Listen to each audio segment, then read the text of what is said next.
আপনারা দেখছেন Bangladesh premier league 2024 পয়েন্টেবিলটি লাস্ট আপডেট করা আছে 4 ফেব্রুয়ারিতে। ফেব্রুয়ারির 3 তারিখে দুটি ম্যাচ হয়েছিল। প্রথম ম্যাচ খুলনা টাইগার ভার্সেস ফরচুনা বরিশালের মধ্যে, সেই ম্যাচে ফরচুনা বরিশাল উইন হয়েছে। এবং দ্বিতীয় match Rangpur rider versus Sylhet স্ট্রাইকারের মধ্যে হয়েছিল, সেই ম্যাচে রংপুর রাইডার উইন হয়েছে। তাই আজকের পয়েন্টেবিলিটি ঠিক এরকম: 1 নম্বর আছে রংপুর রাইডার 6 ম্যাচ খেলে 8 পয়েন্টে।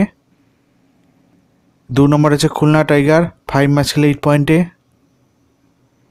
3 নম্বর আছে চট্টগ্রাম চ্যালেঞ্জার 6 ম্যাচ খেলে 8 পয়েন্টে।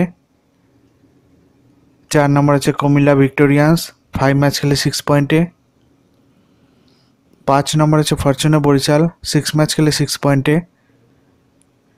6 নম্বর আছে সিলেট স্ট্রাইকার 7 ম্যাচ খেলে 2 পয়েন্টে। 7 নম্বর আছে দুরন্ত ঢাকা 5 ম্যাচ খেলে 2 পয়েন্টে। এই বিপিএলের পয়েন্টেবিলিটি লাস্ট আপডেট করা আছে 4 ফেব্রুয়ারিতে। ভিডিওটি ভালো লেগে থাকলে লাইক কমেন্ট শেয়ার করবেন।